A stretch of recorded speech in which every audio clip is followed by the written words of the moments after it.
week is King 5's very own Michelle Lee, along with writer and producer Grace Bach and New Day producer Derek Haas.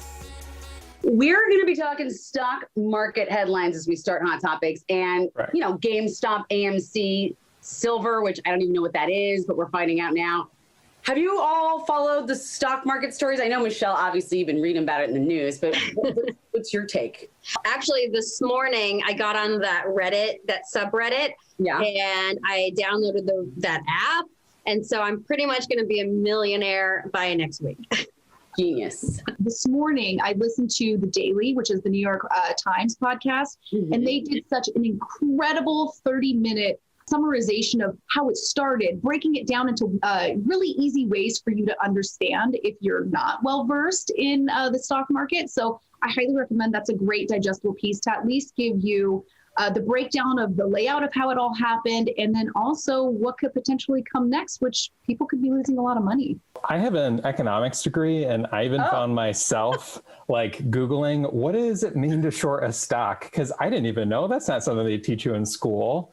They teach you on TikTok, though. They will teach you on TikTok. But so I even was looking up a lot of different things, and it did inspire me to put $100 into my E-Trade account, but I have not done anything with it. It's just sitting there. I don't know what to do. Which makes me ask this question. Michelle, this brings me back to our podcast idea we had once. We were talking about admitting things we not normally admit. One of those is not a lot of us have really limited financial literacy. Oh my gosh. That right there.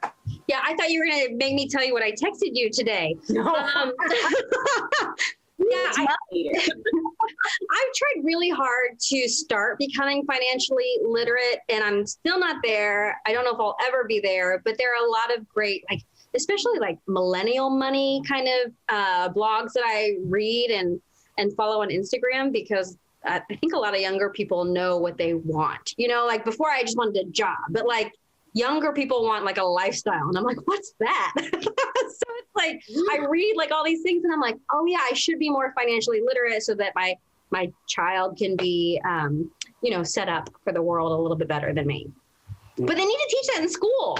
It took me, I had to write a check recently. It took me 3 tries to get it right. So anything that they did teach me in school, I think it's just gone. It's so I always bad. still mess up the date on a check. 2015. It was a good year. I don't know why they don't teach it in school.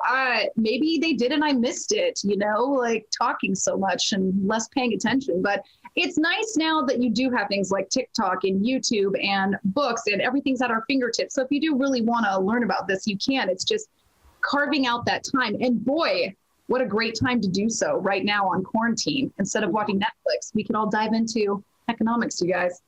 Oh my gosh. Yeah. I saw a kid got a gift card. His mom got him $60 worth of stocks for, for GameStop, right? It was worth $3,200. That kid made so much money.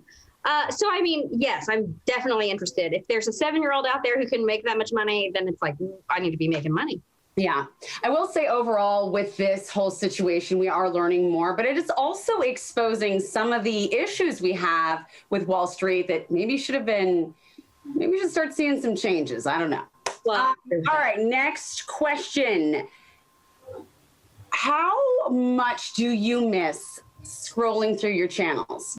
Do you still do that? Because I don't have that anymore. I'm all streaming really. And so I do miss the changing of the channels. I do every once in a while. One of the things that I do like about Netflix, though, is it seems like, obviously, it's going to be curated content. It's going to put up things that it is going to guess that I like. But I do love how it has that little preview, which is how I got sucked into Bridgerton. Can I just tell you, it played that little promo, and I was like, hook, line, sinker, game over. I tell everybody about it. So it's hard. It's hard to say. But even if it's a show that we love and that is on cable, we usually tend to record it, because we're not watching TV during the day. And then at nighttime, we'll, debate what show we're going to watch first. But that's if it's a seasonal show that we are really into, which now there's so many options. I kind of go with the trends. Sad to say. I miss channel surfing because there are too many options. And then literally we watch a bunch of previews, like on Netflix or on the whatever streaming app we have up. It's like we watch more previews than we actually watch shows. And then we just can't make a decision. I mean, back in the day when we had cable, Goodfellas was on like every weekend, so we'd watch like snippets of like 15 minutes of Goodfellas over the course of 6 months. I just feel like I am sometimes paralyzed by the amount of like choices. And it's like, I'll spend almost a good hour just trying to pick something to watch. It's like, I could have already watched something by now. Yeah. But there is that new service, Pluto TV, where you can just kind of, drop into whatever they're showing. Like I was on it today, and I saw, they just have one channel devoted to the show Survivor. And so you just kind of drop in whatever season, whatever episode it is, you just kind of get to watch it. Do they have 90210? Because I bet they do.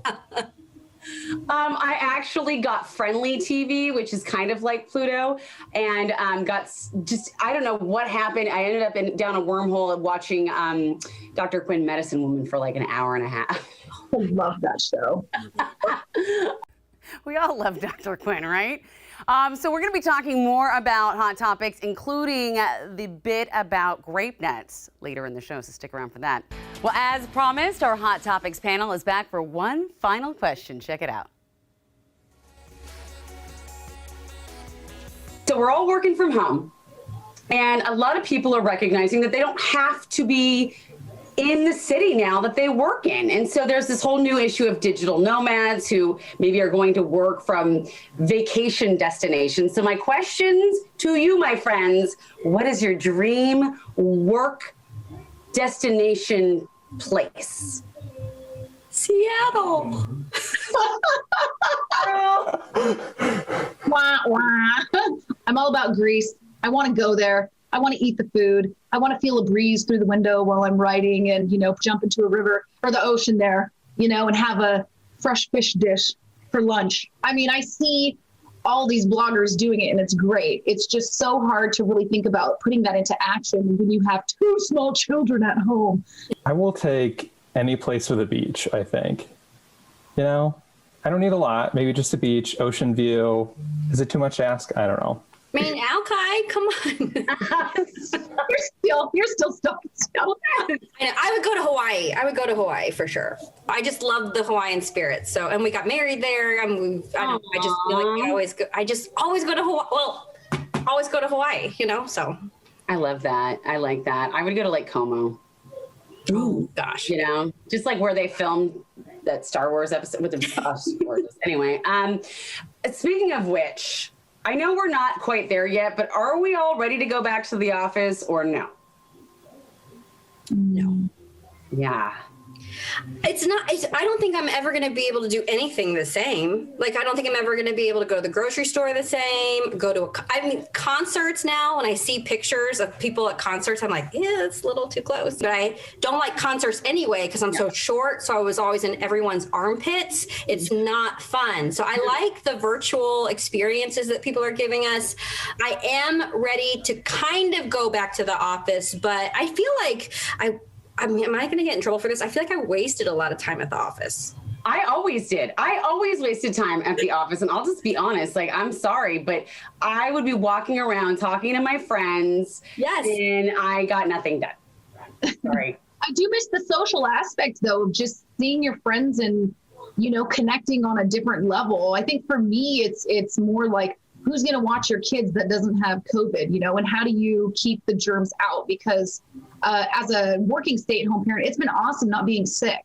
I like the idea of having a hybrid model, being able to work at home most of the time and then coming in because I do think there's some value in collaborating with other people face to face, especially if you work in any sort of creative world. So, but I'm fine to, work from home in my pajamas for, most of the time. With the dog on your lap? Is the dog on your lap right now? The dog is not on my lap. He's somewhere. I'm sure he'll run into the frame. I will have to say overall, I think parents and pet parents alike, it is nice being home all day, except when your cat jumps into your shot. It happens. Well, I hope that you enjoyed that Hot Topics. And admittedly, we did not end up talking about the grape nuts, but here is the deal. Grape nuts, I guess there's a shortage of them. However, if you would like to share what you've been looking for during the pandemic and couldn't find, let us know on our Facebook page or across all platforms at New Day NW.